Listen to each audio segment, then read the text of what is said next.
So here we have the Kia Sportage on a 16 plate. I'm going to start off by showing you inside the boot, and then we'll hop in and run through some controls on the inside from there.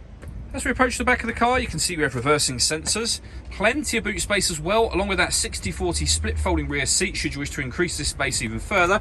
And then if you lift this tray section up, a space saver spare wheel. Okay, now that we're inside the car, we're going to start with the dials. On the left hand side we have the rev counter and coolant temperature gauge, and on the right hand side the speedometer and fuel gauge. In the middle you can see the total miles for the car. They are 21,578. Above that we have a digital readout for the speedometer. You can change the information that's displayed there with buttons on the steering wheel. So we're on the kind of driving data menu at the moment. There are other menus available as well, however. So we have satellite navigation, vehicle systems, your audio, settings, and then user settings as well. We back out to the steering wheel. The buttons I was using a second ago are here. We have cruise control and speed limiter on the right hand side of the steering wheel. Over on the left hand side we have stereo and phone controls.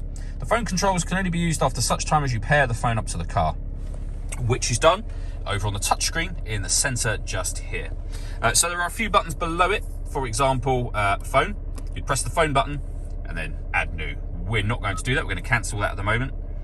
We're on the radio menu. So you can see that this car has got DAB, FM and AM radio. If you want to listen to your own music, you can do. Nothing is connected at the moment, but you can connect up an auxiliary device, a USB device. You can also stream your music wirelessly via Bluetooth audio as well. Also along here, you've got access to satellite navigation. There's a full video that shows how the sat-nav works on our website and on our YouTube channel. And if you put the car into reverse, you'll see, and not only do we have the parking sensors, which you can hear, but we have a full colour reversing camera as well. Working our way down, we have dual zone climate control. So you can adjust the passenger temperature, the driver temperature. You can increase and decrease the fan speed. You can determine what direction you'd like the air to be distributed in. That button turns your air conditioning on and off again. Or hit auto and the car will maintain the temperatures you've asked for by taking full control of the fan speed and the direction of the air for you. Any manual adjustment will take auto off straight away.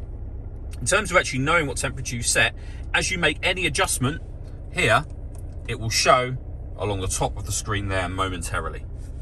Working our way down, we have two 12-volt charging sockets, the auxiliary and USB input I mentioned a moment ago, the gear lever for the fully automatic gearbox, and then these buttons here. So we can turn the parking sensors on and off, we can turn downhill brake control on and off, we can lock the four-wheel drive on or off, and we can change the driving mode of the car from normal to sport as well. All that leaves me to say is thank you for taking the time to watch this video. If you'd like to come see the car in person and have a test drive, please feel free to call any of our MJA sites. We'd love to hear from you soon.